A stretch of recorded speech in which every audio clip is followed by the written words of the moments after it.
Honda Pioneer 1000-5. This is the dual battery setup. I purchased the oscillator from True, and so it comes with a positive cable here and this positive cable here, and it also comes with a short negative cable. I didn't understand what that was for because it won't reach from the negative on your factory battery to the negative on the secondary battery. But my Honda came with another negative cable, an additional one, so I just ran it over to the negative side of the secondary battery. And I went with a cheaper secondary battery.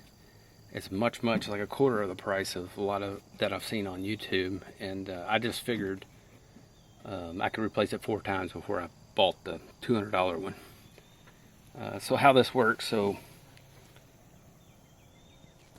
factory battery there to the oscillator or isolator, and then this positive cable goes over to the secondary battery down here on the positive terminal, and then I have a Stinger relay here, and what that does is it powers my fuse box that I installed.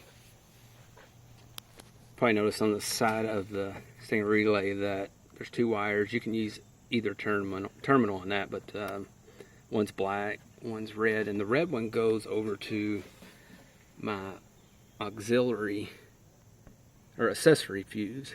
It's the 5th one down.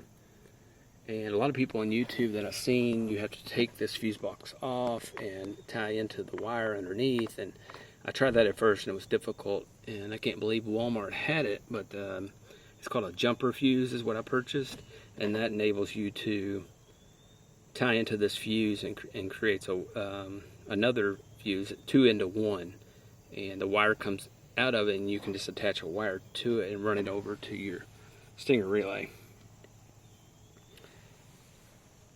There's the fuse box that I purchased on Amazon. I'll leave links to everything below, and I'll try to answer any comments or questions. Of course, you got all your grounds for your accessories here, your power, and it came with extra fuses, which I like, and this is waterproof also.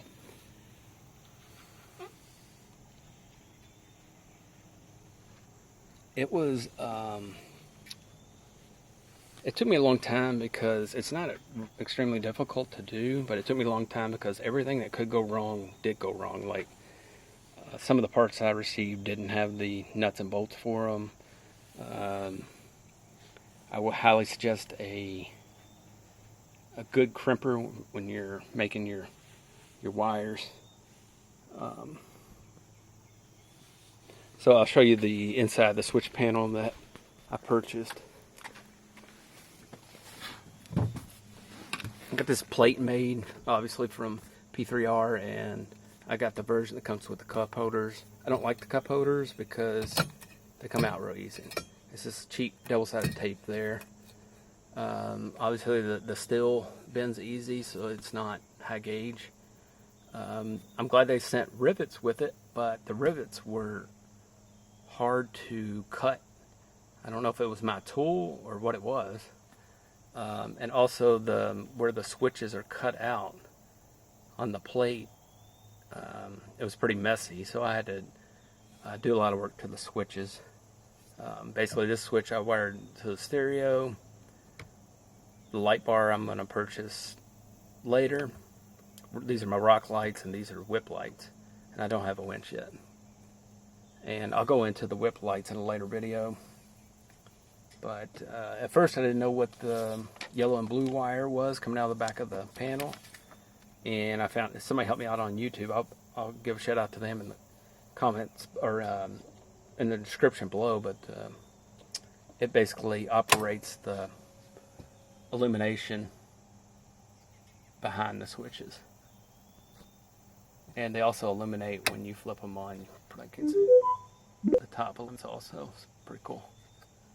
This is my main battery, and that's the auxiliary battery. I went with this instead of the USB phone chargers because I figured I could always just put a cigarette lighter phone charger attachment inside there, and this could double as two things. Plus, I think it was less expensive. I'll put up, this is the wiring diagram for the switch plate that I ordered. Again, I'll put all the links to that below. Oh, I did want to mention one thing on the isolator. They said they have a new thing now. Not that ground wire coming out of it, that just goes to ground, but right next to it, you can connect a wire right there. And according to the instructions, it says make a wired connection to the crank side of your ignition starter circuit that will immediately disable the isolator while the starter is being cranked. It's a great idea, but I have no clue where the starter circuit is on these. It's a Honda Pioneer 1000, of course, Dash 5. So maybe somebody else can help me out with that. So leave your questions or comments below. Thanks.